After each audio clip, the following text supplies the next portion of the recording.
comemos demasiados carbohidratos. Entonces, que seguramente cuando se haga un estudio se va a encontrar que hay muchas personas que tienen diabetes y es uno de los problemas más importantes de la salud pública. Por eso yo creo que tiene gran importancia este taller, porque realmente, Daniela, has logrado la participación del profesional con mayor conocimiento, experiencia en este tema, el doctor Douglas Villarroel Zambrana. Es un médico endocrinólogo que es presidente de la Federación Internacional de Diabetes para Sudamérica y Centroamérica, que es la institución considerada más importante en el mundo en el área de la diabetes. Y también es editor en jefe de la revista Diabetes Voice de la Federación Internacional de Diabetes. Es director de un centro médico, director de varios programas. Entonces, estoy seguro que va a ser muy útil. Posiblemente hayan muchas personas que están asistiendo que no saben que tienen diabetes. Entonces, va a ser muy útil que, cómo nos va a comentar el doctor, cuáles son los síntomas, qué es lo que hay que hacer, porque, como decía Daniela, cuando se hace un trabajo preventivo, se puede resolver, o cuando se detecta en una etapa temprana la enfermedad, se puede resolver. Entonces, estoy seguro que va a ser de gran interés este taller. No les quito más tiempo y te felicito por haber elegido un tema de tanta actualidad. Gracias. Muchas gracias, Samuel, por estar esta noche con nosotros. Y como bien decías, tenemos un profesional de alto nivel que hoy va a estar comentándonos y dándonos recomendaciones sobre cómo prevenir la diabetes y la detección temprana. Bueno, iniciamos, por favor.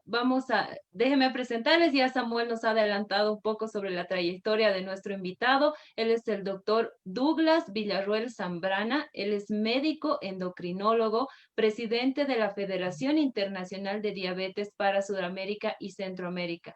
Es una de las instituciones consideradas las más importantes del mundo en el área de la diabetes. También es editor en jefe de la revista Diabetes Voice de la Federación Internacional de Diabetes. Es director del Centro Médico Susan Hu y director del programa de motivación y enseñanza para una vida en bienestar en América Latina. Bueno, el doctor ya está con nosotros. Muchas gracias, doctor, por haber aceptado la invitación para dar este lindo taller de la Escuela de Género, muy interesante, y estoy seguro que va a salvar muchas vidas. Muchísimas gracias, bienvenido. Vamos a tener 45 minutos de exposición del doctor y 45 minutos, como es habitual, para que todas las personas que ya están conectadas con nosotros en sala 1, como en sala 2 y en Facebook puedan realizar sus consultas. Buenas noches, muchísimas gracias por estar con nosotros y adelante, por favor, comentarle que ya tenemos más de 2,000 personas conectadas esta noche. Muy buenas noches, muchas gracias por la amable introducción y es un honor estar aquí presente frente a tantas personas, caramba, tanto interés por un tema que es de mucha importancia y estamos trabajando en ello toda una vida, pero da gusto conversar sobre este tema ante tantas personas interesadas en algo que puede afectarles a ellas o a sus amigos o a sus vecinos o a sus familiares, ¿verdad? Voy a compartir la pantalla en este momento para comenzar a compartir las ideas con respecto a lo que es la detección temprana de la diabetes. ¿Les parece?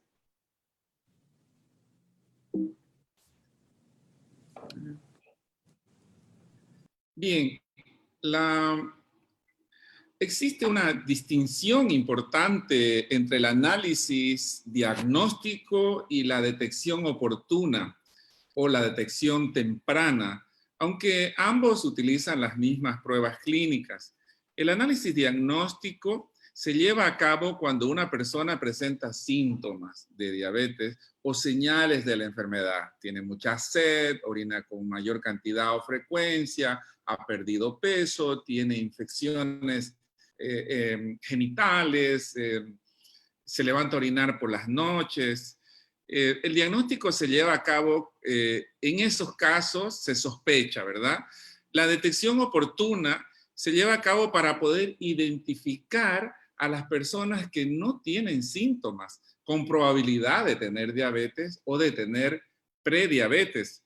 Se requieren análisis diagnósticos separados usando criterios estándares después de las pruebas de detección con resultados positivos para establecer un diagnóstico definitivo.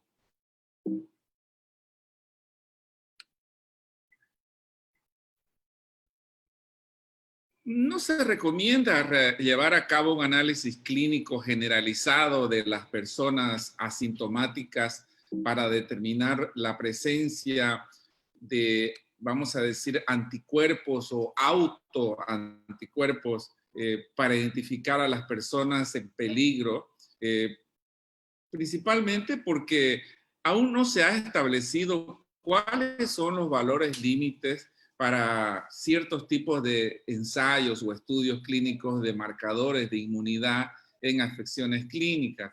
Recordemos que la diabetes se divide en diabetes tipo 1, diabetes tipo 2 y diabetes gestacional o del embarazo. Bueno, y la diabetes secundaria al uso de medicamentos o a cirugías del páncreas cuando ya no hay páncreas. Y la diabetes tipo 1 se da generalmente en los niños y en los jóvenes, y es cuando el páncreas no funciona, deja de funcionar. Directamente es como si una fábrica cerrara y no tiene más producción de insulina. Y en la diabetes tipo 2, que es más común y se da en 90-95% de las personas, ahí la persona produce insulina, pero hay una resistencia de las células a la acción de esta insulina. Entonces, por otro lado, no se recomienda hacer detección oportuna en diabetes tipo 1 porque no existe un consenso sobre qué medida adoptar cuando se obtiene un resultado positivo en el análisis de autoanticuerpos. Y por último, debido a que la incidencia de la diabetes tipo 1 es baja, los análisis en niños sanos solo identificarán una cantidad muy pequeña que en ese momento puedan ser diagnosticados prediabéticos.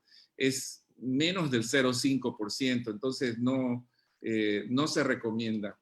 Y no es necesario realizar una elección oportuna generalizada.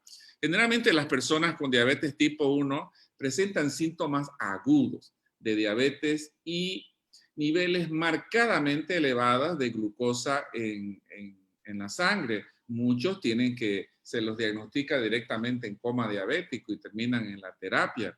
Debido al inicio agudo de los síntomas, la mayoría de los casos de diabetes tipo 1 se detecta tan pronto como se desarrollan los síntomas. Se han llevado a cabo estudios clínicos para examinar diferentes métodos de prevención de la diabetes tipo 1 en personas con alto riesgo. Por ejemplo, hermanos o hermanas de personas o pacientes con diabetes tipo 1. Estos estudios no revelaron un método efectivo para prevenir la diabetes tipo 1, en cuyo caso una detección oportuna centrada podría ser adecuada en el futuro. Se hizo un estudio muy importante donde se le dio insulina a los niños que tenían anticuerpos positivos o autoanticuerpos positivos y no se pudo prevenir el desarrollo de la diabetes tipo 1.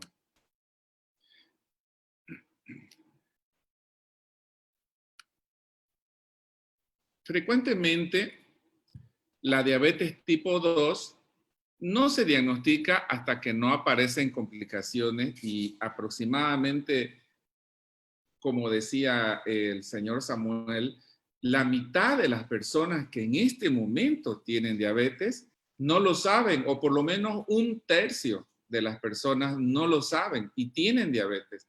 Y la mayoría de las veces que diagnosticamos la diabetes tipo 2, ya ha pasado 5 hasta 10 años que tienen la diabetes y que al momento que lo diagnosticamos ya puede tener complicaciones de los ojos, de los riñones, del corazón, de los nervios periféricos. El momento que cree que está comenzando la enfermedad, pero en realidad ya comenzó hace mucho tiempo y está ocasionando problemas que tienen que ver con complicaciones crónicas que pueden ser devastadoras para la salud y pueden afectar no solamente a la persona que lo sufre, sino a su entorno cercano como la familia y a la sociedad misma, porque una persona con diabetes que no tiene una detección oportuna, que no tiene un tratamiento oportuno, termina desarrollando estas complicaciones que convirtiéndose como, entre comillas, una carga para la sociedad, donde el Estado, la familia, tiene que ocupar dinero o dejar de ser productivo para la sociedad, y la familia tiene que dejar de trabajar para llevar a su familiar al médico, a hospitalizaciones, a controles. Entonces, es todo un círculo vicioso. En base a esto, se recomienda la detección oportuna de la diabetes y prediabetes en personas que tengan un alto riesgo para la diabetes. En ciertos países en desarrollo, es posible que el análisis del azúcar en la sangre no esté disponible. En ese caso, en nuestro país, por ejemplo, en lugares lejanos que no tengan acceso a laboratorios, se puede utilizar la presencia de azúcar en la orina, especialmente cuando hay muchos síntomas de la diabetes, para diagnosticarla. El análisis no es el ideal, debido a su baja sensibilidad, pero ya que su especificidad es alta, puede ser una buena opción cuando nada más se encuentra disponible. Es importante saber que solamente el azúcar se rebalsa hacia la orina cuando los niveles de azúcar en la sangre son mayores de 160, 180. Y recordemos que el diagnóstico de la diabetes, el valor normal del azúcar en la sangre es de 70 a 99. Y el diagnóstico de la diabetes lo hacemos cuando el azúcar en la sangre está ya en 126 para arriba. La sensibilidad, es decir, la alta probabilidad de que sea positivo cuando las personas realmente tienen la enfermedad, eso es sensibilidad. Y especificidad es la alta probabilidad de que sea negativo cuando la persona no tiene la enfermedad. Y esto tiene baja sensibilidad y alta especificidad. Después de un análisis de orina positivo, en un examen preventivo, se requiere un análisis diagnóstico. Bueno, ¿y cómo se determina si una persona tiene o no tiene diabetes? El corte para hacer el diagnóstico de la diabetes. Bueno, los niveles más altos de azúcar en la sangre en ayunas, es decir, la glucosa plasmática en ayuna que se llama, en la presentación, como ven, está relacionada con un mayor riesgo de resultados clínicos, subrayando la importancia de una detección temprana de la diabetes. Aquí en este cuadro se ilustran datos de un estudio, uno de los estudios más importantes que se ha hecho con relación al desarrollo de complicaciones en la diabetes tipo 2 y en la diabetes en general, donde los resultados de 5.088 participantes, el estudio se llama UKPDS, estratificado según su glucosa en la sangre en ayuna, en la base de referencia del estudio, la base de referencia que se utilizó en ese momento para considerar los rangos de glucosa alta, media y baja. En este estudio, los grupos de glucemia en ayuna, plasmática en ayuna, bajas e intermedias, se mostró que tenían un riesgo considerablemente menor de evolución a una enfermedad microvascular, como por ejemplo de los ojos, retinopatía diabética, y también se mostró que tenían un menor riesgo de mortalidad por todas las causas y de muerte asociada con la diabetes, de infarto, enfermedad vascular periférica. Es importante recordar aquí que de todas las personas con diabetes, 3 de cada 4, vamos a decir, 3 de cada 4 personas con diabetes mueren de una enfermedad del corazón, un infarto agudo de miocardio. Este es un dato demoledor y que nos muestra que debemos trabajar en esta enfermedad, puesto que es una enfermedad altamente incapacitante y silenciosa. Recordemos que la diabetes acelera el acúmulo de grasa en los vasos sanguíneos, y los vasos sanguíneos más importantes son los que donde más se taponea de grasa, son los vasos sanguíneos del músculo cardíaco, los vasos sanguíneos coronarios y los vasos sanguíneos del cerebro. Es por eso que muchas personas con diabetes hacen infartos agudos de miocardio y hacen accidentes vasculocerebrales de tipo embólicos. Se recomienda realizar exámenes preventivos cada año, comenzando a partir de los 45 años de edad. Recordemos que la diabetes tipo 2 se da a partir de los 40 años de edad, aunque eso ha ido cambiando con el tiempo un poco, puesto de que ahora nuestros jóvenes comen demasiada comida chatarra, no hacen actividad física y se están engordando mucho. Por lo tanto, ahora estamos viendo jóvenes e incluso adolescentes y niños que desarrollan diabetes del adulto, puesto de que ahora pasan demasiado tiempo frente a la televisión, los aparatos, los teléfonos, los juegos, y salen muy poco tiempo a hacer actividad física y comen demasiada comida chatarra. Entonces vemos este tipo de diabetes que antes no la veíamos en los niños y en los adolescentes.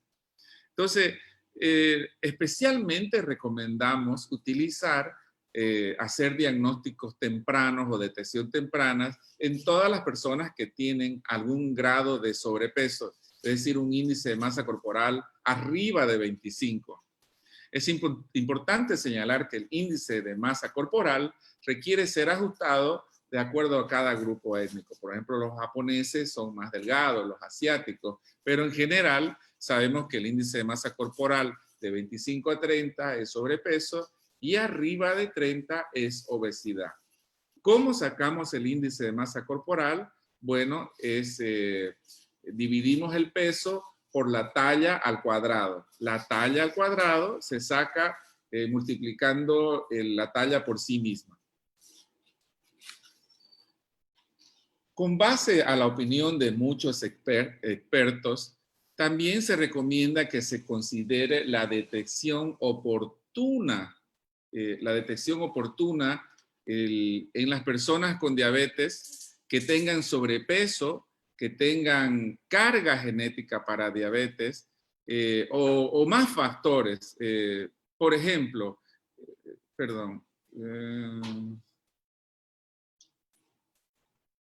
eso es. Tenemos el sedentarismo, es un factor de riesgo. Tener familiares de primer grado con diabetes, es decir, mamá, papá, abuelos, tíos, hermanos, hijos, eso es carga genética. Suena un poquito feo, pero carga genética es como que uno nace heredando una pistola cargada con la bala de la diabetes. Eso es la carga genética. Pero lo que aprieta el gatillo de esta pistola que hace que salga la bala de la diabetes, se dispare, es nuestro estilo de vida. Y nuestro estilo de vida tiene que ver con esto que son factores de riesgo para que se apriete el gatillo y se desarrolle la diabetes. Entonces hay cosas que podemos controlar, por ejemplo, la actividad física, y hay cosas que no podemos controlar, por ejemplo, tener un familiar con diabetes o ser miembro de una población de alto riesgo, y nosotros los latinos somos una población de alto riesgo. Para las mujeres que alguna vez han dado a luz un niño de más de 4 kilos, ese es un factor de riesgo porque probablemente tuvo diabetes estacional. El tener presión arterial elevada, es decir, entre 140 y 90 y para arriba, es otro factor de riesgo. El tener el nivel de colesterol bueno, ese que se eleva con la actividad física, menor de 35, es otro factor de riesgo independiente. El síndrome de ovario poliquístico. Muchas mujeres tienen síndrome de ovario poliquístico que se caracterizan por ciclos menstruales irregulares, no poder embarazarse, que le salen vellitos en la cara, que le salen granos en la cara que se llama acné, los vellitos se llama hirsutismo, tienen aumento de peso porque tienen resistencia a la insulina y la insulina es anabólica, hace engordar. Entonces, esto es un riesgo para hacer diabetes. La intolerancia a la glucosa o la glucosa alterada en ayuna que haya estado en alguna ocasión es lo que se llama prediabetes y lo pone en un riesgo de un 50% de hacer diabetes. Y otras afecciones relacionadas con la resistencia a la insulina, que, por ejemplo, la acantosis nigricans. La acantosis nigricans es cuando la piel en la parte de atrás del cuello por la nuca se oscurece y se forman pliegues, o en la axila, o en las articulaciones, o en la pelvis. Esa piel se va oscureciendo y esa es una luz roja de alerta que se desprende, que se prende, vamos a decir, y el cuerpo avisándole que le va a dar diabetes, que tiene resistencia a la insulina. Y luego también los antecedentes de enfermedades vasculares.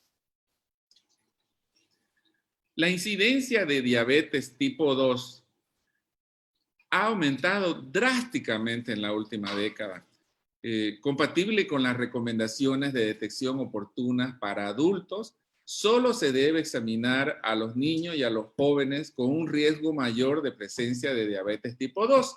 ¿Cuáles son esos niños que tienen un riesgo mayor? Bueno, los que están engordándose y los que no hacen ejercicio. La detección oportuna se debe iniciar a los 10 años de edad o al comienzo de la pubertad. Lo que ocurra primero se debe realizar en pacientes jóvenes que tengan sobrepeso, es decir, en los niños se hace lo que es la curva del peso, el percentil del peso, y el percentil si es mayor de 85 o un peso que está 120% por encima del ideal para su altura, y que tengan al menos 2 de los siguientes factores de riesgo. Familiares con diabetes tipo 2, en primer y segundo grado, que sea latino, somos latinos, que tengan señales de resistencia a la insulina o afecciones con la resistencia a la insulina, acantosis nigricans, como decíamos, el oscurecimiento de la piel, hipertensión arterial, exceso de grasa en la sangre o el síndrome de ovarios poliquísticos y antecedentes maternos de diabetes o de diabetes gestacional. La prueba de glucosa en la sangre en ayunas es la preferida para esta población, los niños, y los exámenes preventivos se deberían repetir cada año. Tanto la prueba de glucosa plasmática en ayunas como la prueba oral de tolerancia a la glucosa a las 2 horas de haber recibido azúcar de 75 gramos al 50%, son adecuados para la detección oportuna de la diabetes. La prueba de glucosa plasmática en ayuna es más conveniente para los pacientes, es más reproducible, es menos costosa y es más fácil de administrar que la prueba de tolerancia a la glucosa oral a las 2 horas. Por lo tanto, el análisis inicial recomendado para la detección oportuna o temprana en personas adultas no embarazadas es la glucosa en ayuna. Recordemos, el nivel de azúcar normal es de 70 a 99. Cuando tiene de 100 a 125 en ayuna, se considera prediabetes. Y cuando tiene de 126 para arriba, en ayuna se considera diabetes. La prueba de tolerancia a la glucosa oral a las 2 horas identifica a personas con intolerancia a la glucosa y por lo tanto a más personas con un riesgo mayor de desarrollar diabetes y enfermedades cardiovasculares. Una prueba de tolerancia a la glucosa oral puede ser considerada en pacientes con glucosa alterada en ayuna para definir mayor su riesgo de diabetes. ¿Qué quiere decir esto? Que hay personas que le sale su azúcar, si lo normal es hasta 99, en ayuna le sale 103, 105, que no es diabetes, pero no está normal. Y uno dice, bueno, tiene glucosa alterada en ayuna, pero no es diabetes. Sin embargo, se llama prediabetes. Pero hay personas que tienen prediabetes y nunca van a ser diabetes. Y hay personas que tienen prediabetes y van a ser diabetes en el futuro, en algún momento, aunque se puede prevenir tomando acciones con respecto a su estilo de vida. Pero en estos dos, las que tienen glucosa alterada en ayuna no hacen enfermedad cardiovascular, a no ser que le hagan una curva de tolerancia a la glucosa oral y su azúcar sale en un rango donde demuestra que tiene prediabetes, pero puede hacer daño del corazón. Entonces, estas cosas las maneja el especialista en diabetes para detectar el factor de riesgo para enfermedad del corazón, a pesar de no tener diabetes, pero sí alteración de la glucosa en ayuna. Entonces, las pruebas de tolerancia a la glucosa oral y de glucosa en ayuna no detectan necesariamente a las mismas personas. Es importante reconocer que aunque se ha demostrado la eficacia de las intervenciones para la prevención primaria de la diabetes tipo 2 entre las personas con intolerancia de la glucosa, tales como alteración de la glucosa en ayuna, eso a veces no está disponible realizar este estudio de la tolerancia a la glucosa oral. Entonces, no hay que confiarse cuando se tiene prediabetes, porque si no hace cambios en su vida, puede desarrollar diabetes o puede desarrollar enfermedad del corazón antes de detectar la diabetes. La evaluación del riesgo de diabetes gestacional se debería realizar en la visita prenatal. Las mujeres con características clínicas compatibles con alto riesgo para diabetes gestacional, por ejemplo, aquellas mujeres que tienen obesidad, aquellas mujeres con antecedentes personales de haber tenido diabetes gestacional antes o de haber tenido un parto de un bebé anterior grande para su edad gestacional, que haya tenido azúcar en la orina, síndrome de ovarios poliquísticos o fuertes antecedentes familiares de diabetes, entonces deberían hacerse un análisis de glucosa lo más pronto posible. Una glucosa en la sangre en ayunas de 126 o una determinación casual de la glucosa en la sangre mayor de 200 cae dentro del umbral de lo que es el diagnóstico de la diabetes y debe ser confirmada al día siguiente lo más pronto posible, a menos que se encuentren presentes síntomas inequívocos de hiperglucemia.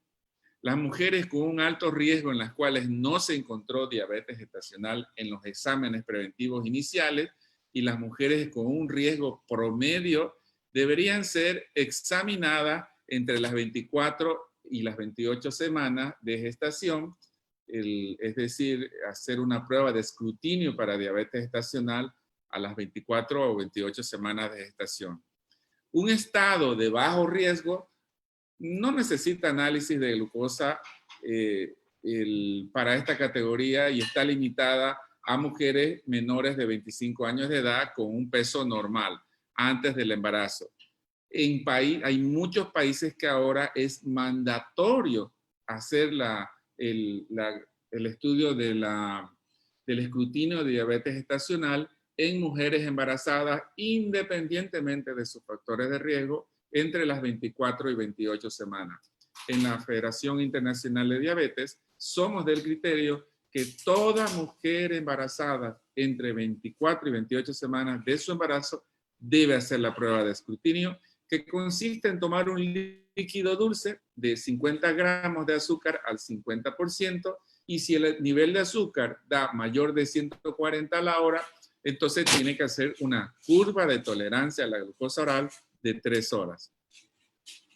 Debido a que las mujeres con un historial de diabetes gestacional tienen un riesgo mayor de diabetes, deberían realizar exámenes preventivos de diabetes de 6 a 12 semanas después del parto puesto que es la posibilidad de quedarse con diabetes. Recordemos que son mujeres que no tenían diabetes, se embarazan y hacen diabetes durante el embarazo. Y después de dar a luz ya no tienen diabetes, pero su posibilidad de desarrollar diabetes o de quedarse con diabetes es del 50%. Entonces es mejor hacer un control del azúcar a las 6 a 12 semanas después de dar a luz y hacerles un seguimiento para ver si desarrollan diabetes o prediabetes en el futuro por su riesgo. La detección temprana o la detección oportuna de la diabetes en una institución pública como un hospital, un centro de salud, significa que las personas con resultados positivos cuando van a un centro de salud, por ejemplo, pueden buscar y obtener análisis y cuidados adecuados. Las personas con resultados negativos pueden acceder a que le hagan repetición de los análisis, y las personas que tienen un análisis anormal, bueno, son discutidos por el médico de primer contacto, a lo mejor lo derivan, le hacen seguimiento. ¿Y por qué digo esto? Porque muchas veces se hacen pruebas del azúcar en campañas, en la calle, y los resultados anormales, sale anormal el análisis, ¿no? Y bueno, no llevan necesariamente a un buen cumplimiento de las recomendaciones para el tratamiento. Y hay un impacto muy incierto sobre la salud a largo plazo. La persona tiene que ir a buscar ayuda, a veces no va, no le da importancia. La detección temprana fuera de un hospital, de un centro de salud, también podría estar mal orientada y no llegar a los grupos que se encuentren con mayor riesgo, examinando solo aquellos, por ejemplo, que tengan un menor riesgo, es decir, un grupo que está preocupado, digamos, específicamente por eso, o hasta aquellos que ya han sido diagnosticados y no necesitan en realidad hacerse el estudio. Con relación a la prevención de la diabetes, se recomienda una variedad de intervenciones en el estilo de vida para prevenir la diabetes, porque es posible prevenirla.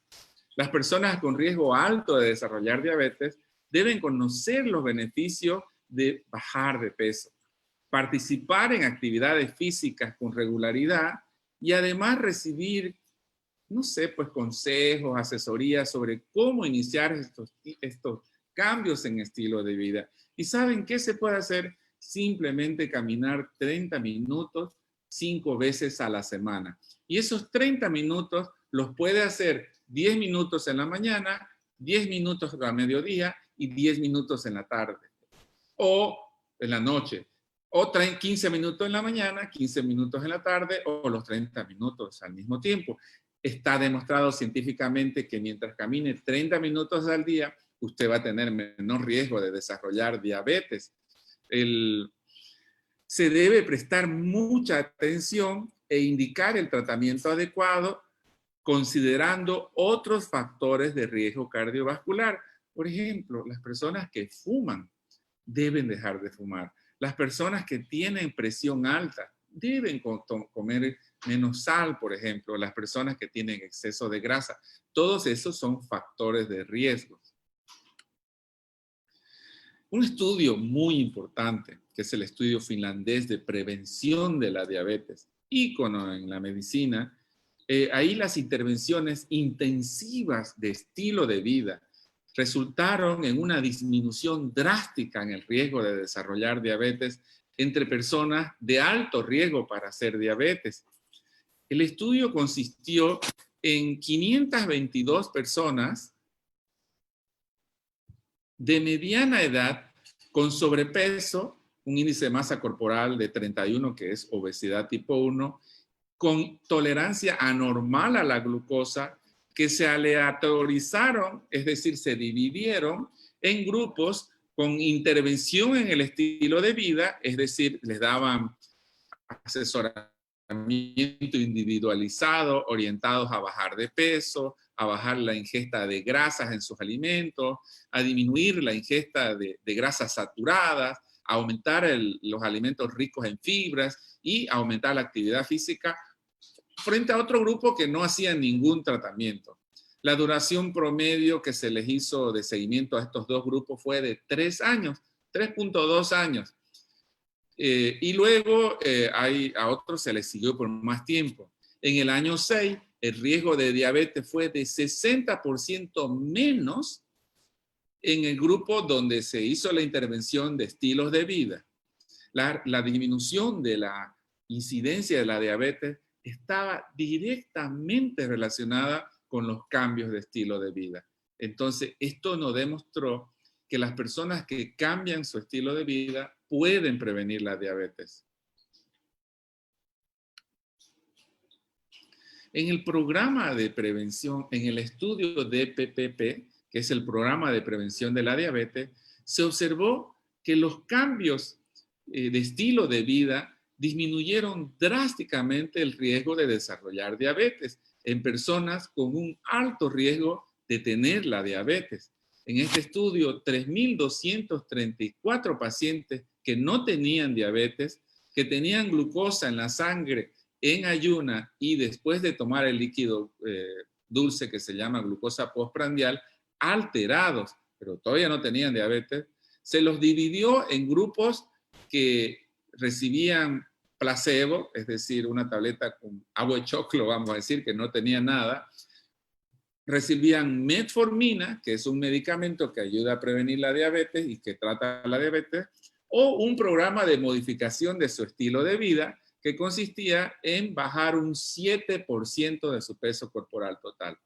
Si pesaba 100 kilos, solo tenía que bajar 7 kilos. O al menos, y hacer al menos 150 minutos de actividad física por semana. 150 minutos es lo que yo le decía, 30 minutos cada día, 5 veces por semana, 150 minutos. Demostrado científicamente en el estudio del DPPP, y se les hizo seguimiento de hasta de 1 a casi 5 años, con un promedio de casi 3 años. Y aquí se ilustra en esta imagen la efectividad de las intervenciones en el estilo de vida que disminuyeron el riesgo de desarrollar diabetes hasta en un 58%. Se necesita tratar a 6.9 personas con intervención en su estilo de vida durante 3 años para prevenir un caso de diabetes. ¿Y cuál es el riesgo del corazón? Esto es importante. Los niveles altos de azúcar en sangre en ayuna y los niveles altos de azúcar en sangre 2 horas después de comer también han sido relacionados con niveles más altos de enfermedad del corazón. Recordemos que el infarto cardíaco se da un 75% más en personas con diabetes que en personas que no tienen diabetes. ¿Y cuál es la diferencia de lo que es riesgo cardiometabólico y riesgo metabólico? Bueno, el síndrome metabólico es una colección de 3 o más de factores de riesgo que, bueno, ilustramos aquí. Presión alta, azúcares mayores de cierto valor, triglicéridos elevados, perímetro abdominal elevado, etc.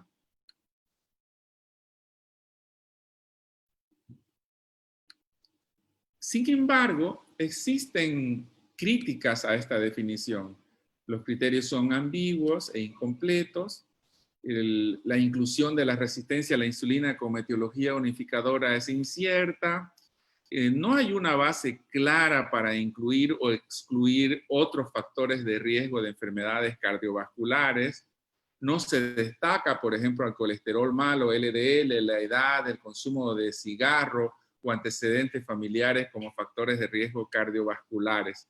El riesgo cardiovascular relacionado con el síndrome no parece ser mayor que la suma de sus partes. Es decir, no parece haber un riesgo de síndrome por encima del riesgo de los componentes. El uso de la palabra transmite a las personas o a los pacientes la idea de que tienen una enfermedad definida. Por último, el uso de la palabra les resta valor a la necesidad de priorizar el tratamiento con base a los riesgos individuales del paciente o a sus posibles beneficios y al costo de la intervención. En la actualidad, el riesgo cardiometabólico de un paciente, es decir, el riesgo global del paciente de desarrollar diabetes o de desarrollar enfermedades cardiovasculares, depende de una gran variedad de factores modificables y no modificables. Solo una pequeña porción de estos está cubierta por la definición de síndrome metabólico o del síndrome de resistencia a la insulina. Si nos concentramos en el riesgo cardiometabólico en lugar del síndrome metabólico, esto nos permite adoptar un enfoque, vamos a decir, más integral del cuidado de la persona o del paciente en este caso. Se consideran múltiples caminos de la enfermedad y factores de riesgo, lo cual facilita una intervención temprana. Esto es fundamental, dado que se necesita una evaluación temprana y una intervención orientada a tratar y a prevenir todos los factores de riesgo relacionados con las enfermedades cardiovasculares y la diabetes.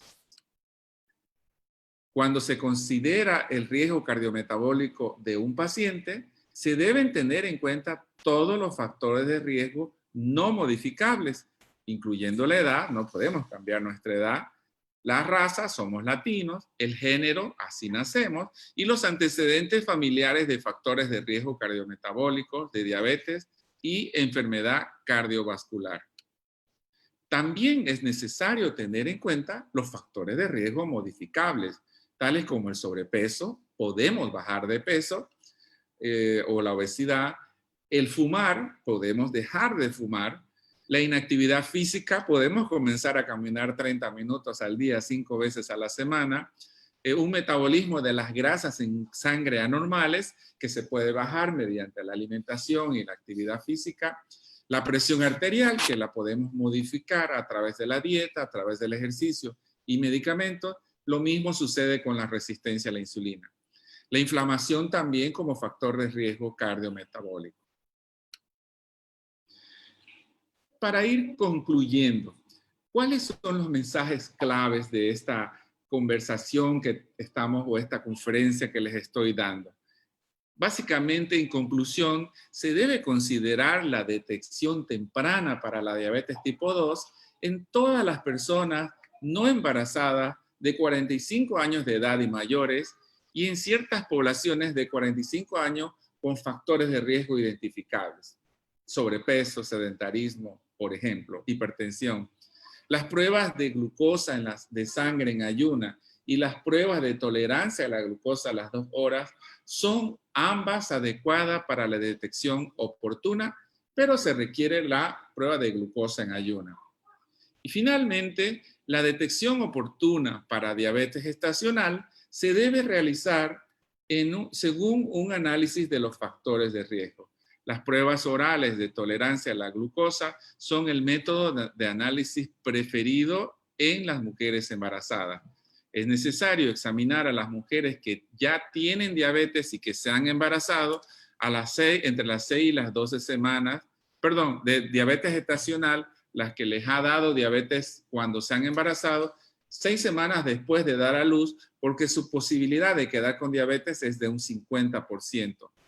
Se debe pedir a todos los pacientes que tomen acciones saludables con respecto a su peso, su alimentación, su nivel de actividad física, ya que se ha observado en todos los estudios científicos realizados que las intervenciones en los cambios de este estilo de vida son extremadamente útiles para prevenir la diabetes. Quiero concluir informándoles que la Federación Internacional de Diabetes, de la cual soy miembro del comité ejecutivo y presidente de la región para Latinoamérica, está celebrando este año el Día Mundial de la Diabetes el 14 de mayo y este año se dedica el Día Mundial de la Diabetes a las enfermeras y la contribución que está haciendo la enfermera a lo que respecta al cuidado de las personas con diabetes. Así que los invito a todos ustedes para que hagan algo el mes de noviembre en favor de las enfermeras que las estamos celebrando este año. Muchas gracias por su atención. Estoy dispuesto a escuchar todas sus preguntas. Muchas gracias, doctor, por esta excelente exposición. Estamos con más de 3.100 personas conectadas esta noche con nosotros. Agradecemos por ser tan claro al momento de realizar su exposición y queda claro que usted es uno de los profesionales con más conocimiento sobre este tema. Ahora sí, por favor, vamos a iniciar. Tenemos en sala 1, les pedimos a las personas que están conectadas, por favor, que puedan a través de la plataforma Zoom, puedan levantar la mano. En sala 2, por favor, a las personas que están conectadas con nosotros, realizar su pregunta a través del chat que tenemos habilitado. Y a las personas que nos siguen en Facebook, les pedimos que lo hagan a través de los comentarios de esta plataforma virtual. Iniciamos, doctor. Tenemos ya muchísimas preguntas en sala 1. A las personas que están en sala 1 les decimos nuevamente que en la parte de abajo de la plataforma puedan levantar la manito a través de esta plataforma que hoy nos ha podido conectar con todos ustedes. Iniciamos, por favor. Vamos a habilitar el micrófono de Giovanna García. A todos, por favor, les pedimos que puedan hacer su pregunta en el menor tiempo posible, en 1 minuto, para que el doctor también pueda responder y así podamos dar una mayor participación. Ahí tenemos a Giovanna García. Por favor, adelante, Giovanna, la escuchamos con su consulta.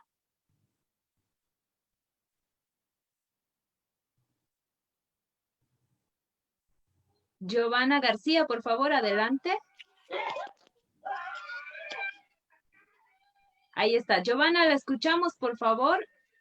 Hola, Hola, Giovanna. buenas noches. Buenas noches. Mi pregunta era de los pacientes que han tenido COVID y que hayan tenido también la enfermedad de base, las secuelas que quedan, ¿cuáles serían? En que les afecte mucho, digamos, al paciente. Bueno, no tenemos ahorita estudios que relacionen las personas con enfermedad de base que han tenido COVID con respecto al después de. Lo que sí tenemos ahora son varios estudios que nos han mostrado que las personas que han padecido COVID-19 y que han estado en situaciones tanto de complicaciones graves como aquellos que no han tenido absolutamente ningún síntoma, están mostrando secuelas, vamos a decir, que están en el área del sistema neurológico, secuelas en el sistema muscular. Estamos viendo personas con dolores articulares, óseos, estamos viendo personas que desarrollan problemas vasculares, como vasculitis, personas que desarrollan depresión o ansiedad después de haber tenido el COVID y que está relacionada al COVID. Y por último, problemas cardíacos y del corazón. Entonces, todavía nos resta por conocer mucho de esta enfermedad, pero claramente tenemos ya el conocimiento de que hay secuelas posteriores para algunas personas y no sabemos quiénes son las personas que tienen más riesgo de sufrir secuelas, pero de personas con enfermedad de base no hay estudios. Muchas gracias, doctor. Continuamos, por favor. Vamos a habilitar ahora sí a Nico Cortés. Adelante, por favor, Nico, te escuchamos. Buenas noches. Buenas noches, Danielita, y a todos los presentes. Felicitarlo, doctor, qué explicación y capacitación más buena. Mi consulta es la siguiente. ¿Se podría decir que el tema de la diabetes puede ser hereditario o tal vez mediante genética? Un ejemplo, que toda la familia esté enferma de diabetes y yo no lo estoy, no lo heredé, ni en los genes, nada. Entonces esa es mi consulta, si puede ser hereditario. Gracias y buenas noches. Gracias por su pregunta. Hay un factor genético claro en la diabetes tipo 2, que es la que tiene 95 de cada 100 personas. La diabetes tipo 2, mejor dicho, que se da en los niños y adolescentes, tiene también un componente genético, pero que es más débil y que está asociado a problemas de anticuerpos y a problemas de virus. En la diabetes tipo 2 no es una herencia dominante, vamos a decir, es decir, no es que se va a transmitir mandatoriamente, nos da la opción a no desarrollar la diabetes si hacemos cambios de nuestro estilo de vida. Entonces es una combinación de un factor genético con nuestro estilo de vida. Por eso es que como sociedad debemos trabajar mucho, y esta conferencia está aportando hacia ello, en nuestros cambios de estilo de vida, debido a que si mi mamá tiene diabetes, mi abuelo tiene diabetes, o mi hermano tiene diabetes, mi riesgo de desarrollar diabetes es mayor.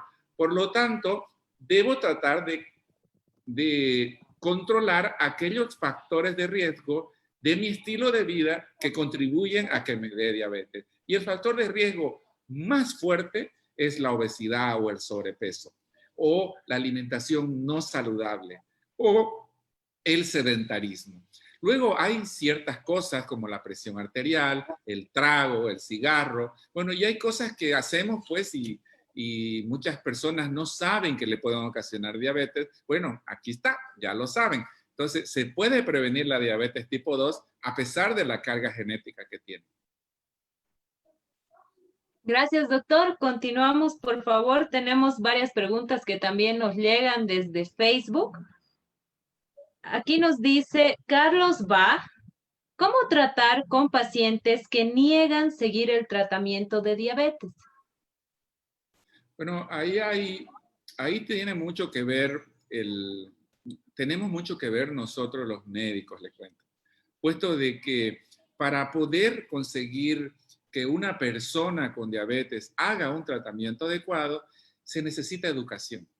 Y los médicos no educamos. Los médicos miramos laboratorios, hacemos historias clínicas, damos fármacos, pero no educamos. Y la persona con diabetes necesita saber qué es la diabetes, por qué la tiene, qué puede hacer al respecto, cómo puede hacerlo. Porque en los hospitales públicos, por ejemplo, ven un paciente cada 15 minutos y encima le ponen extra. Entonces, mucho paciente, ¿verdad? Y para poco médico. Entonces, difícilmente se los trata de manera adecuada. En los centros privados hay mayor tiempo, se los ve con mayor calma, pero aún así no se educa. Y yo deseara que llegue algún día el tiempo en nuestro país en que se formen educadores en diabetes, que es una profesión que funciona en otros países y que se entregan ítems, porque eso genera una persona con diabetes bien controlada, una persona con diabetes que no desarrolla complicaciones porque tiene alguien que le está haciendo seguimiento para cuando está alta su azúcar, cuando está baja su azúcar, cuando tiene alguna complicación, y así el médico se concentra en hacer tratamientos farmacológicos, interpretación de laboratorio, y el educador en diabetes o educadora en diabetes en lidiar con el día a día de la persona que tiene diabetes y está allá afuera en su mundo en la incertidumbre de qué hacer cuando tiene alguna duda. Y bueno, también evidentemente como esta es una enfermedad que no duele y avanza silenciosamente, entonces muchas personas mientras no duele, no pasa nada, se asustan, hacen algo al respecto al principio y son, como decimos aquí en Santa Cruz, como fuego de chala. Es decir, el entusiasmo y se apaga. Y luego vuelven a tomar Coca-Cola o a comer como antes, a no hacer ejercicio. Entonces es un trabajo en progreso permanente el estar tratando de que los azúcares estén normales mediante alimentación, actividad física y el medicamento que necesite. Caso contrario, la persona va a desarrollar complicaciones crónicas devastadoras para la persona. Es decir, la diabetes produce ceguera, produce infarto agudo de miocardio, produce embolia, produce amputaciones, produce pérdida de la función de los riñones que necesitan estar conectados a una máquina de diálisis o estar trasplantado. Neuropatías donde se pierden las piernas. La causa más importante de amputación en nuestro país es la diabetes. Entonces, esta es una enfermedad que se puede tratar y se puede tener diabetes con azúcares normales llevando una vida sana, o lo contrario, no tener un buen cuidado y desarrollar complicaciones crónicas incapacitantes. Muchas gracias, doctor. Continuamos, por favor, en Facebook. Y desde esta red social, Ariana Rioja nos pregunta y dice, ¿cómo evitar el coma diabético? El coma diabético es una situación, es una complicación aguda de la diabetes extrema que es más común en las personas con diabetes tipo 1, porque las personas con diabetes tipo 1 dependen de la insulina, su vida depende de la insulina. Y lamentablemente en nuestro país todavía tenemos miles de personas con diabetes tipo 1 que no tienen acceso a la insulina porque el Estado no se las provee, porque no hemos llegado al punto de otros países donde una enfermedad que puede matar en 18 meses a una persona todavía no tiene acceso al medicamento que le puede salvar la vida y le puede prevenir complicaciones. Entonces, cuando la persona no tiene dinero o no, que hay muchísimas, y no se coloca su insulina o para ahorrar se coloca menos insulina, entonces puede desarrollar la cetoacidosis diabética tipo 1 se llama, que es el coma diabético. Y en la diabetes tipo 2 se llama estado hiperosmolar. El estado hiperosmolar es la diabetes, es el coma de la diabetes tipo 2, y como generalmente la mayoría de las personas con diabetes tipo 2 durante 5, 10, 15, 20 años se tratan con tabletas, eso requiere elevaciones de azúcar muy altas durante largo tiempo para que desarrollen el coma. Es menos común que en la diabetes tipo 2. Dicho esto, ambos estados de extremos de complicación aguda que se llama el coma diabético son peligrosos para la vida. Una persona tiene hasta 50% de la probabilidad de morir si no se hace algo al respecto.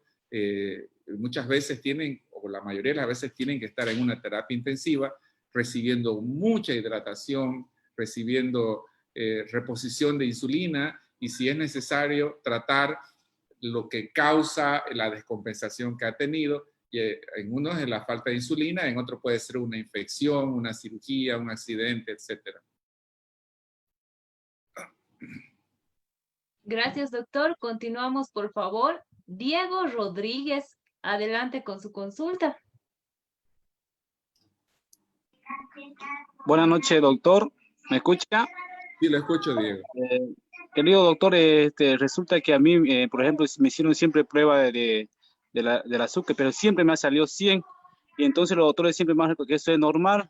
O sea, eso ha sido en ayunas, digamos, cumpliendo con todo el protocolo a partir de las 7 de la noche y sin comer nada, digamos, ¿no? Y siempre ha salido 100. No sé si eso es prediabetes o ya estoy en proceso, digamos. Esa sería mi consulta, doctor. Gracias, Diego, por su pregunta. El valor normal del azúcar es de 70 a 99 y estos valores fluctúan de un día para otro, fluctúan. Por lo tanto, hoy puede tenerle en 75 y mañana puede tenerle en 99. 100 no me parece que sea diabetes, pero hay que ver el entorno, ¿verdad? A ver, tiene familiares con diabetes de primer grado, tiene obesidad, hace o sobrepeso, hace, no hace ejercicio, fuma, no fuma, bebe, no bebe. Entonces, todos esos son factores de riesgo que se van asociando y, bueno, quizás debe cuidarse, bajar de peso, dejar de fumar o beber menos, cosas así. Pero no es diabetes ni prediabetes. Gracias, doctor.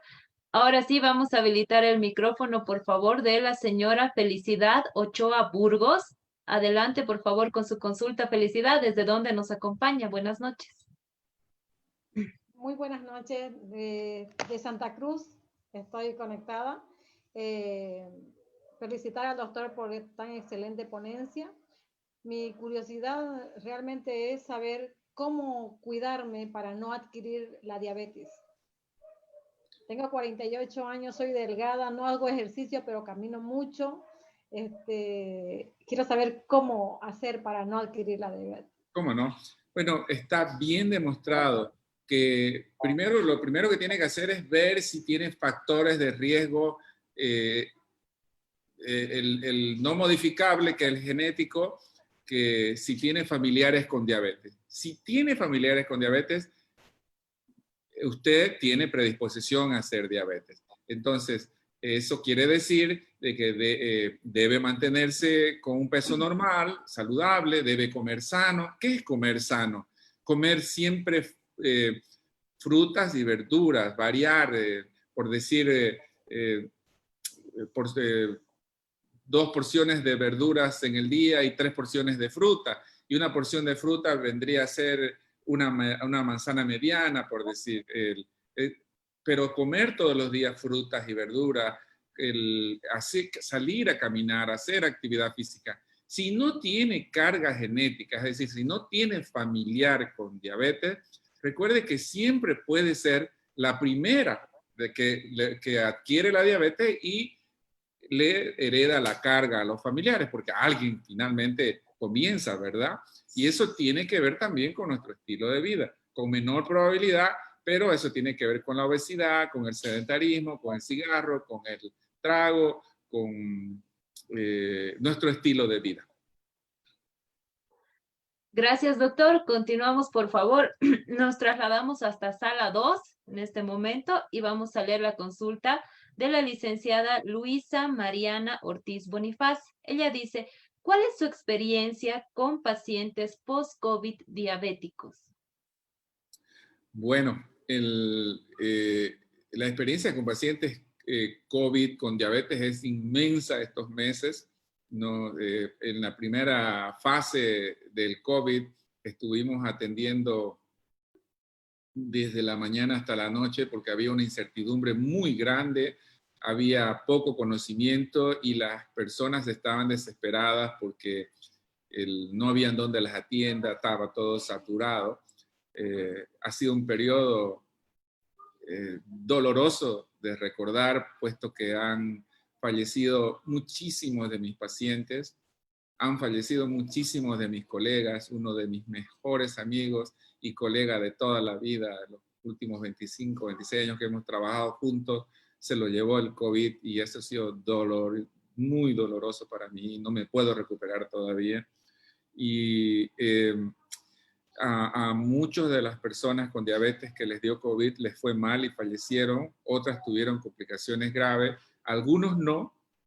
Recordemos que es una enfermedad que afecta gravemente a las personas con enfermedades de base y en un porcentaje de la población menor y la mayoría no les afecta, pero a esos que les ha afectado, como es una pandemia, han ido sumando y caramba, todos conocemos a alguien o sabemos de alguien que les ha venido grave o que ha fallecido, ¿verdad?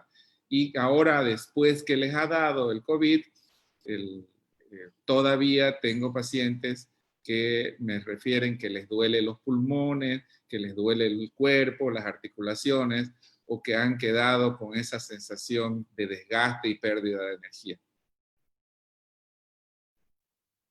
Gracias, doctor. Continuamos en sala 2. Tenemos muchas preguntas que nos llegan y una de ellas es de Estefanía Álvarez Tapia y ella dice, buenas noches, una consulta para el doctor. Quisiera saber si la diabetes puede ser causada por el sufrimiento o estrés.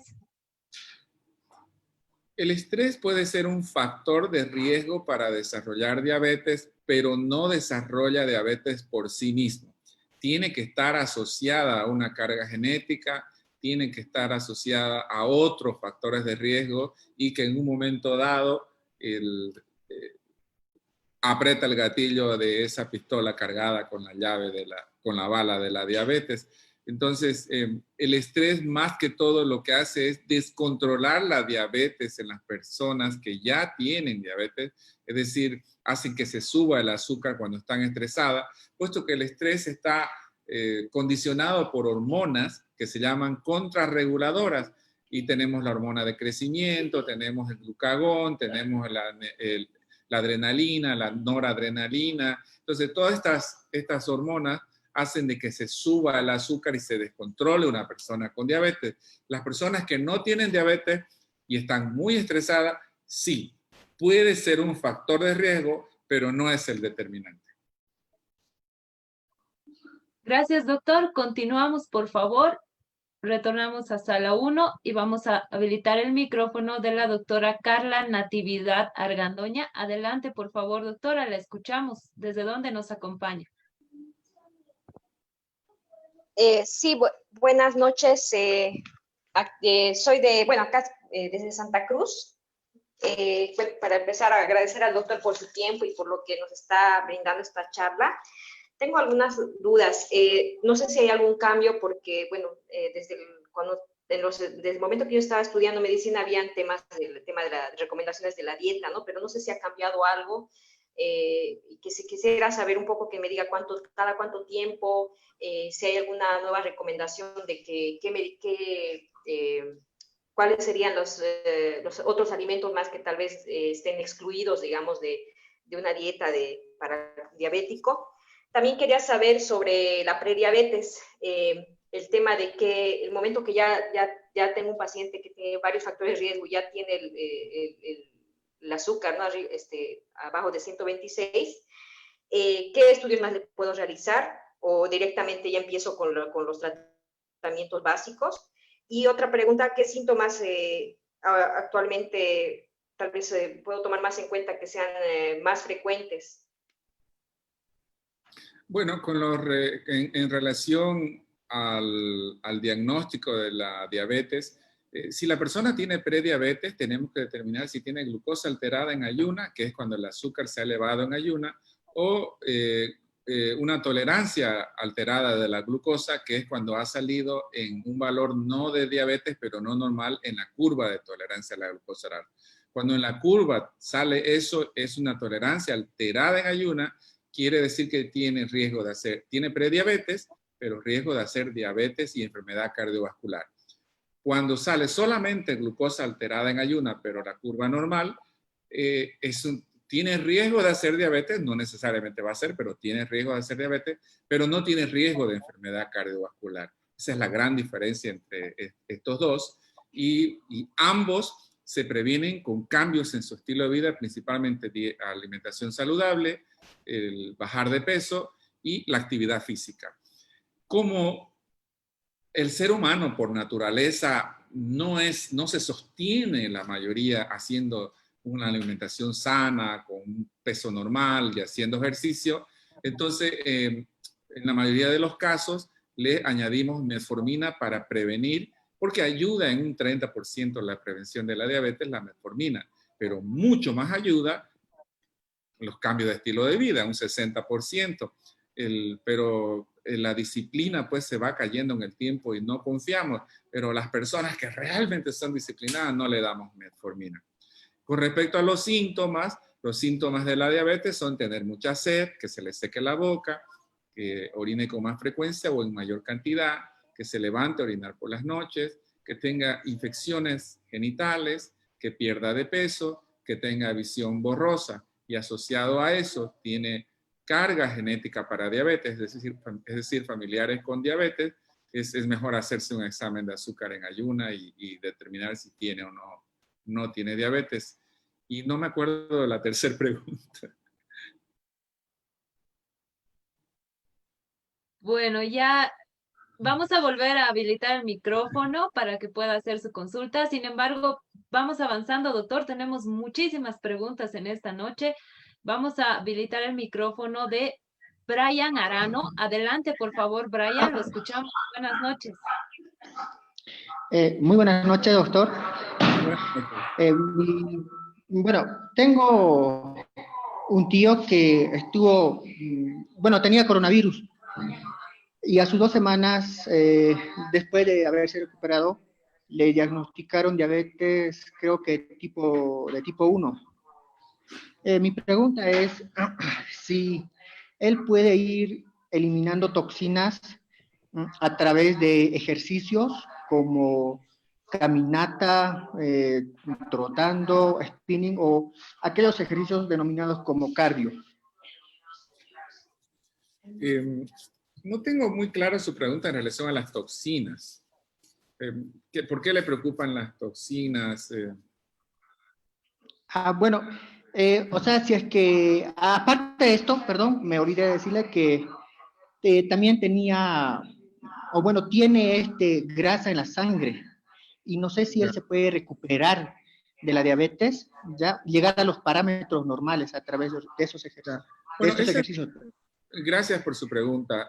El colesterol, perdón, las personas que tienen COVID, algunas reciben dexametasona, que es un corticoides. Y el corticoides puede ocasionar diabetes en personas con carga genética para diabetes principalmente. Y entonces estamos viendo muchas personas que han recibido dexametasona, especialmente a quienes se les debe dar dexametasona que tienen COVID-19, a los que están en oxígeno, o a los que están intubados, o a los que les falta aire y necesitan oxígeno. Su saturación de oxígeno baja a menos de 94, a menos de 92. Se le da dexametasona. Y entonces eso puede ser un gatillante para que le dé diabetes.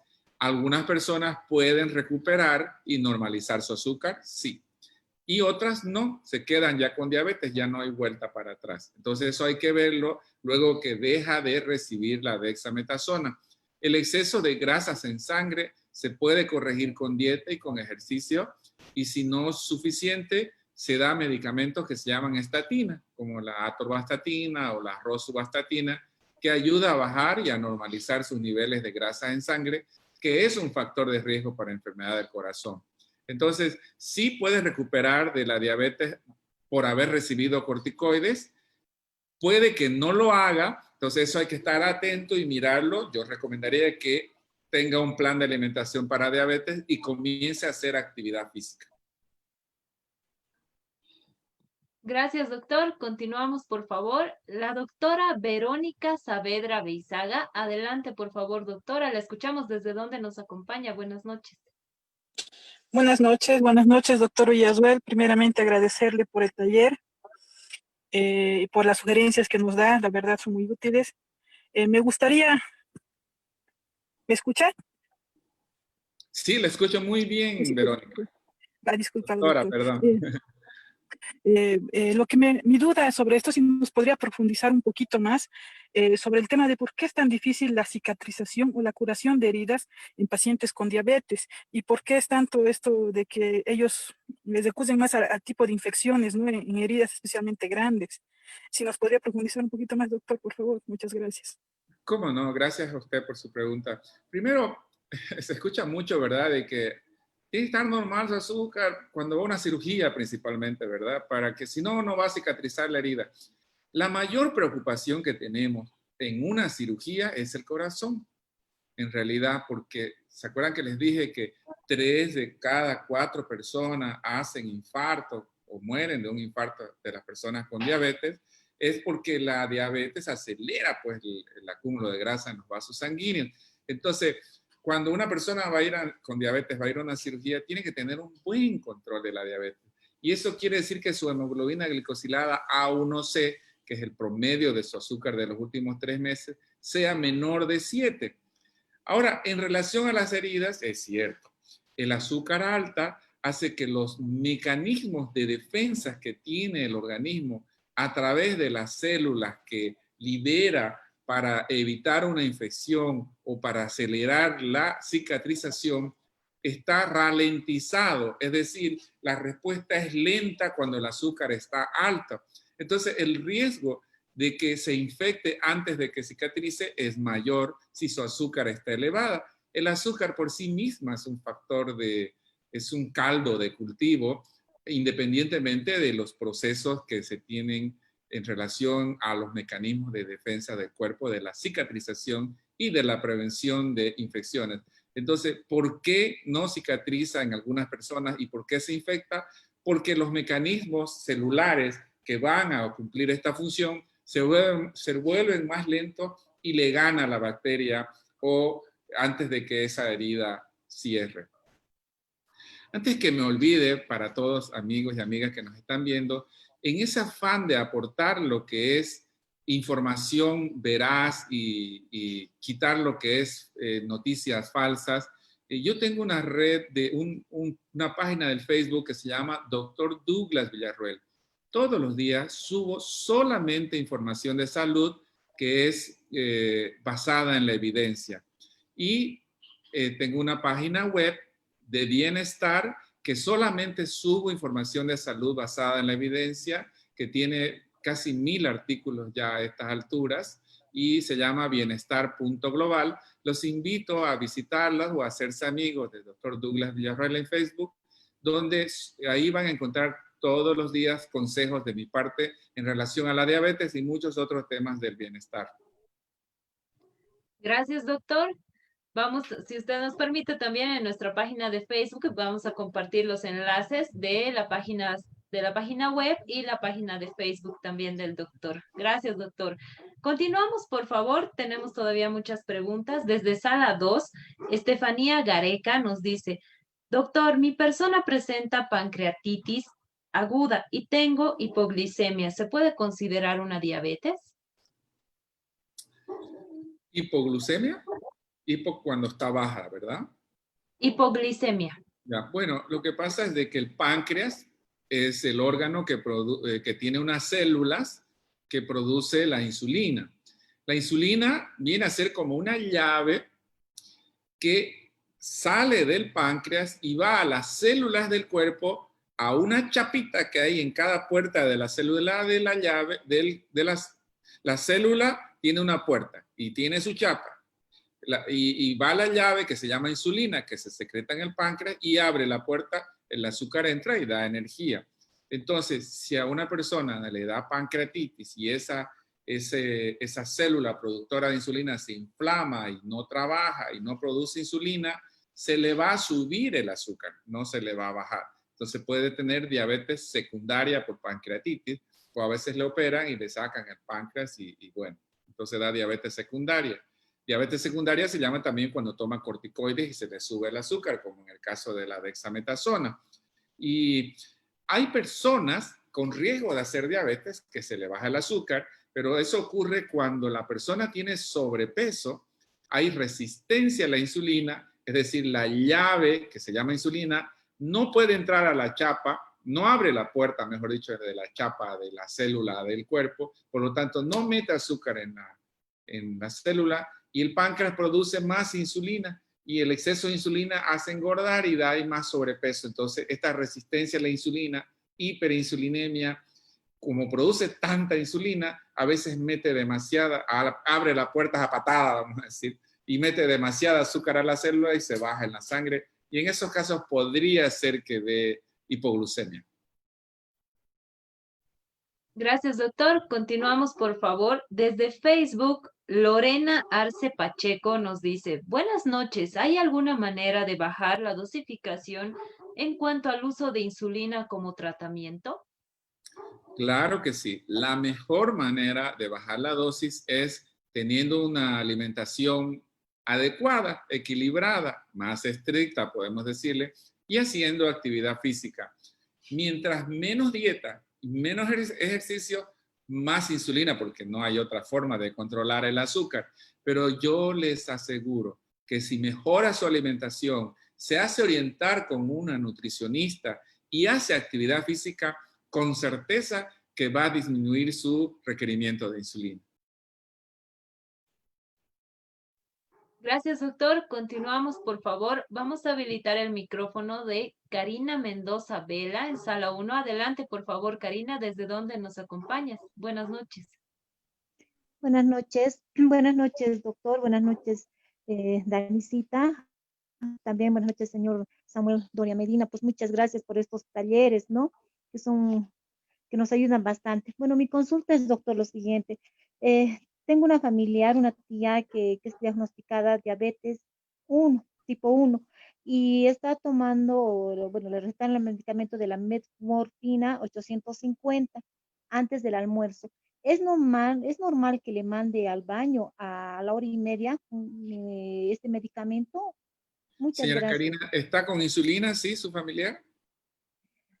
Bueno, lo que tengo es, sí, y el medicamento es la metmorfina 850 que está Lo tomando. que pasa es que las personas con diabetes tipo 1 solamente pueden ser controladas con insulina, no con tabletas.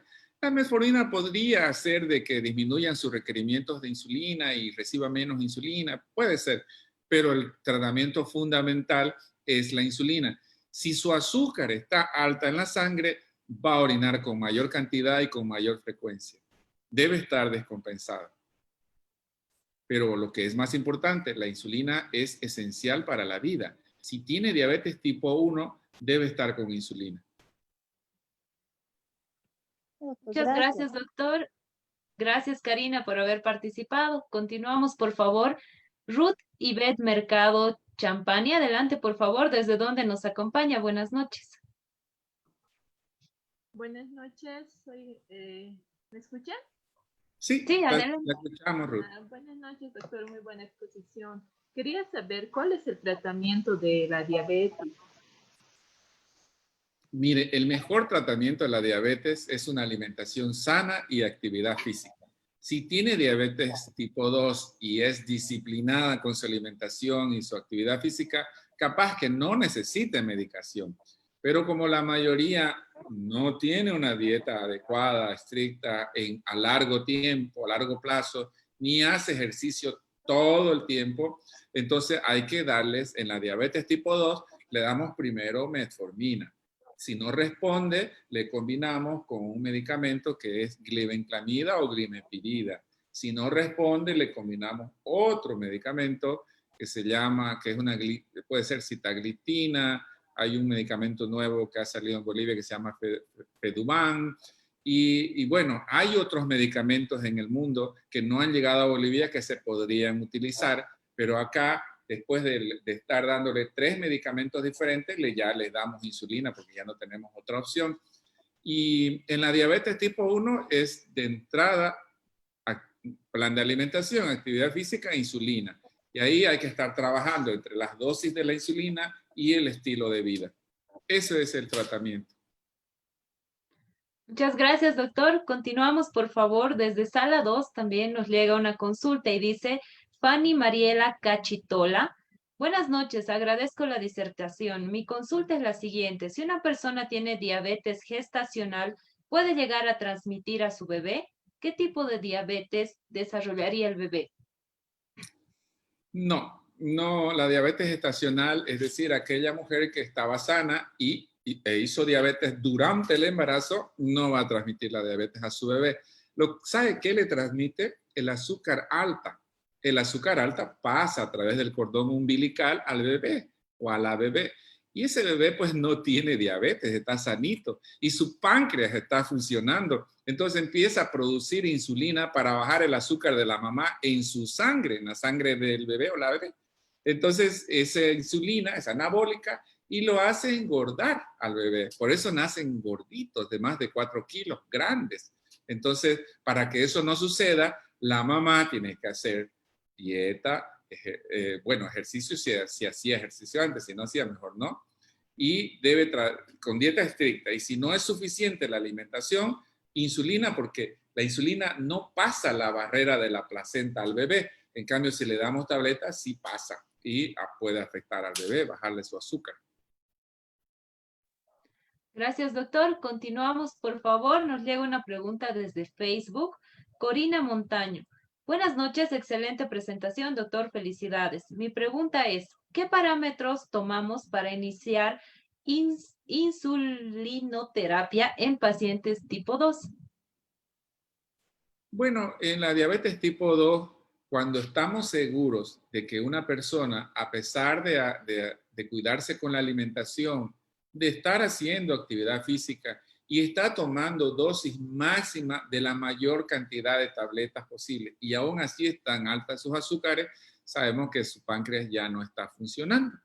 Cerró la fábrica, ya no produce insulina y tenemos que darle la insulina.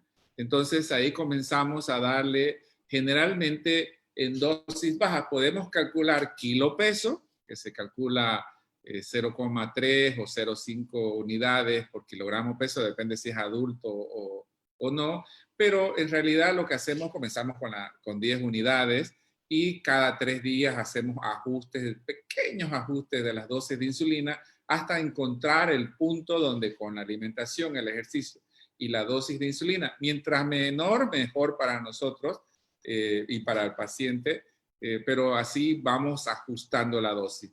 No sirve cuando el médico le dice, póngase esto y vuelva de aquí a 1 mes, a 3 meses, a 6 meses. O sea, la dosis hay que ajustarla hasta que estén normal sus azúcares. Lo que yo hago en la consulta es cada 3 días hago que me reporten sus azúcares medidos diariamente hasta que estén con la dosis normal y bueno, ya ahí nos quedamos tranquilos. Continuamos, doctor. Adelante, por favor, la señora Modesta. Por favor, su nombre completo, desde dónde nos acompaña. Buenas noches. Buenas noches. Buenas noches.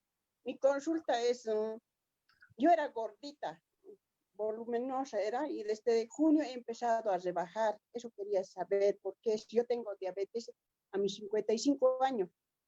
Ya estoy 5 años con diabetes, ¿no? Y no sé, un familiar ha fallecido, ¿será por eso que me ha afectado? No, porque yo estoy en mi tratamiento con mis pastillas, todo eso, pero de volumen de mi cuerpo he rebajado. Bien, señora. Pesaba 74, ahora peso 68. Y como no, al médico me daba miedo ir a contagiarme, por eso no he ido. Ya, señora Modesta, gracias por su pregunta.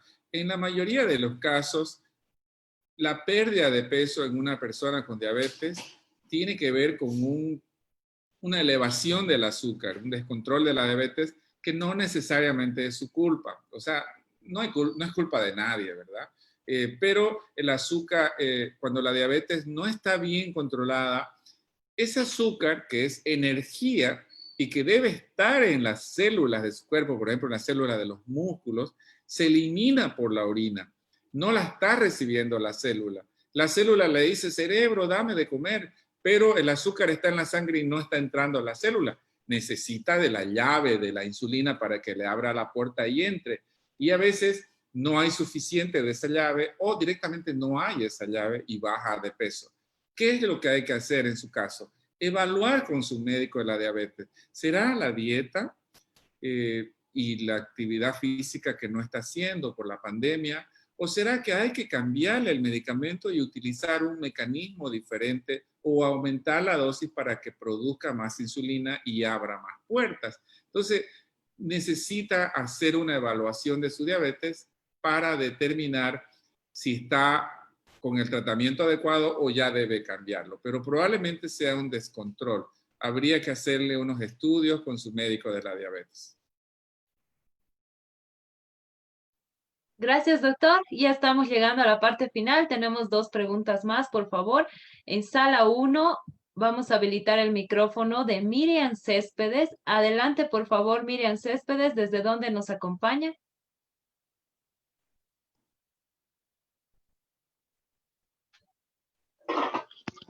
Muy buenas noches, soy Miriam Céspedes, estoy presente en el taller desde Cochabamba, corazón de Bolivia. Mi pregunta es la siguiente, pero previamente quisiera felicitar al doctor Villarroel y a usted también, licenciada Daniela, por hacer posible estas charlas que son muy provechosas y beneficiosas para todos. Bueno, mi pregunta es la siguiente. En el caso de los celíacos, ¿tenemos predisposición a la adquisición de esta enfermedad? ¿Qué cuidados debemos tomar para tener alejada la diabetes? Y otra consultita, por favor. Bueno, no hace mucho le detectaron la diabetes a mi suegra. ¿Es posible que mi esposo pueda adquirir y por ende mis hijos? Esa es mi pregunta. Muchas gracias y muy buenas noches. Buenas noches. La enfermedad celíaca es una enfermedad autoinmune y es muy posible que las personas, los niños y adolescentes con diabetes tipo 1, tengan enfermedad celíaca. Entonces siempre le hacemos evaluación para enfermedad celíaca a las personas con diabetes tipo 1. no tanto en la diabetes tipo 2. Y con relación a su esposo, sí, el hecho de que tenga una mamá o un papá con diabetes quiere decir que tiene carga genética para diabetes y esa carga genética la heredan los hijos. Por lo tanto, deben cuidarse con respecto a su estilo de vida en los aspectos que hemos hablado para que no les dé diabetes. Muchas gracias, doctor. Agradecemos las palabras de la señora Miriam Céspedes. Un saludo hasta Cochabamba. Continuamos, por favor, ya con la última consulta. Adelante, Luciana Barco Mamani. ¿Desde dónde nos acompaña? Buenas noches.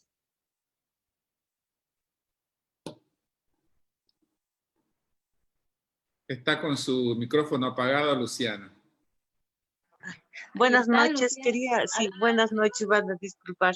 Quería preguntarle acerca de las personas, digamos yo que recién me he enterado que tenía presión alta, hace una semana como no había atención todos 6 meses, en la cual no sé si me dio COVID, pero la cuestión es que consumí dexametasona y aspirina, pero no en exceso, digamos una semana, una cantidad de 10 a 20 pastillitas, en la cual tengo miedos realmente, doctor, porque yo soy la única que sustento a mis 3 niños, porque yo soy viuda. Ahora no me duele todo el cuerpo, ya ha pasado desde julio que me dio el COVID, supongo, me duele el cuerpo, tengo unos estirones, como un estirón en todo el cuerpo. El lado derecho me daba antes, ahora el izquierdo. Estoy en tratamiento, me están viendo los análisis, pero quiero saber que el consumo de dexametasona me puede haber afectado a lo que es a mi salud. Otra cosa, ¿puedo volver a ser normal si sigo el tratamiento, digamos, de hacer ejercicio y mi alimentación, doctor? Esas son mis 2 preguntitas que le quería dar, doctor, porque realmente la ansiedad, la pena y la depresión es lo que más me ha afectado en estos meses, doctor. Y la pena de dejar a mis niñas, ¿qué voy a hacer si es que yo me voy? Eso es todo, doctor. Eso nomás la duda. ¿Fue lo que le ocasionó la diabetes o ya tenía diabetes?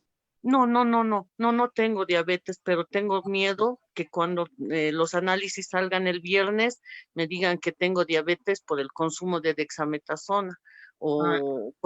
Ese es el temor que tengo, doctor, porque ya tengo presión alta y eso me enteré recién anteayer. Bueno, la verdad que se está usando no solo dexametasona, otros medicamentos sin indicación, puesto de que la dexametasona está indicada solamente en las personas que tienen disminución de la saturación de oxígeno, que necesitan oxígeno.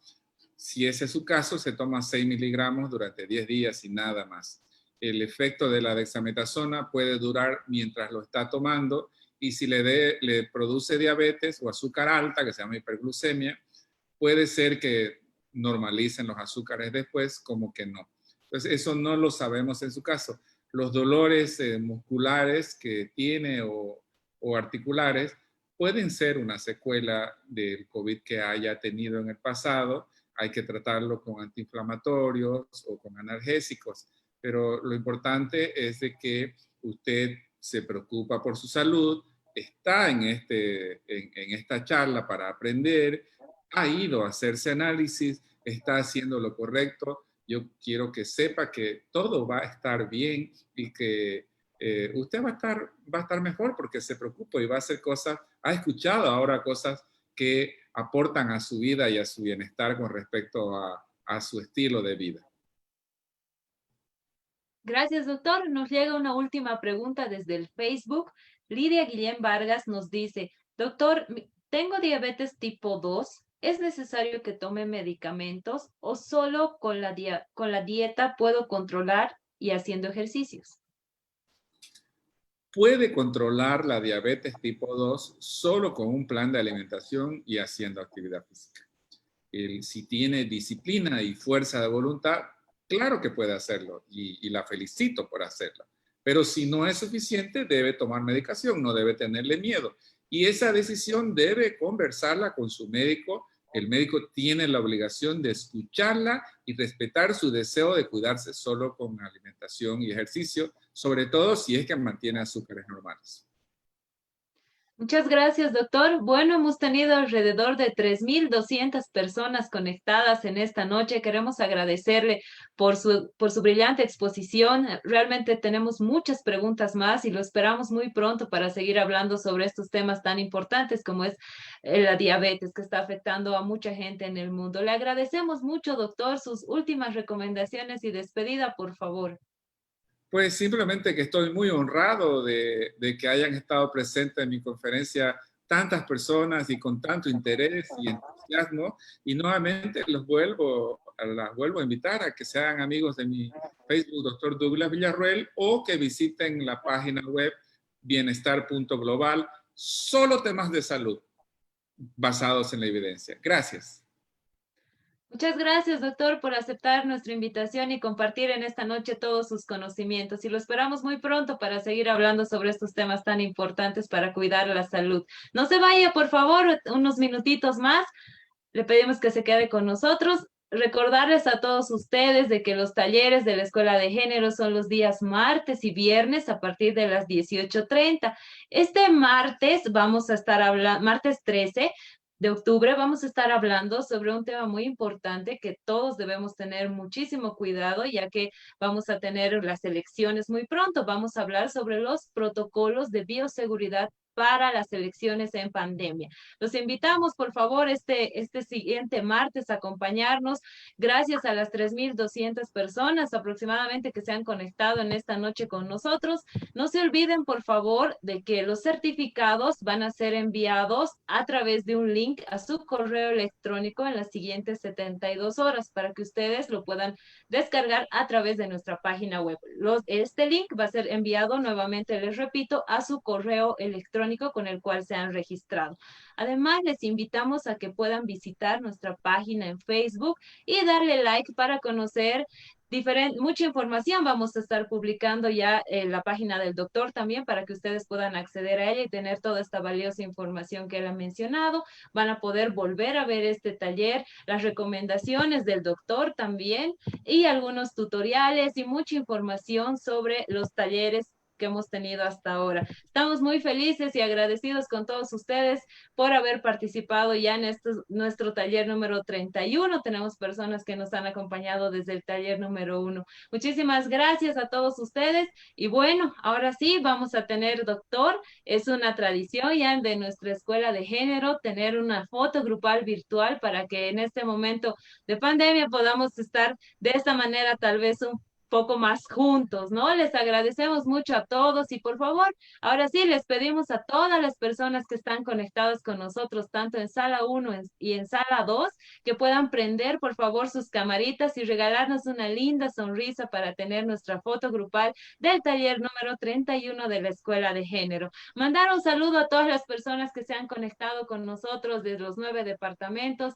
Un saludo al doctor. Por favor, regálanos una linda sonrisa, doctor, para nuestra foto grupal virtual. Ahí vamos a estar mandando saluditos también a Samuel Castro, a la doctora Claudia Ibá, a la señora Modesta, a la licenciada Antonia también, a María Lourdes, a Fran Ramírez, a Alfredo Cuiza, que no hemos podido hacer su pregunta, sin embargo lo esperamos en los siguientes talleres, o nos manda un mensajito por Facebook también, ahí vamos a estar respondiendo algunas preguntitas también. A Miriam Céspedes, un saludo también, muchísimas gracias por estar conectado con nosotros. Ahí está Rodolfo Santos, acompañado de su niña. Un saludo, Rodolfo, muy buenas noches.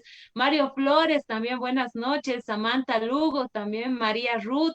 Tenemos Roger Anagua, a la doctora Lady Ortuño. A las personas que todavía no han prendido su camarita, por favor, les pedimos que lo puedan hacer y regalarnos una linda sonrisa para esta foto grupal. La van a poder encontrar en nuestra página de Facebook también.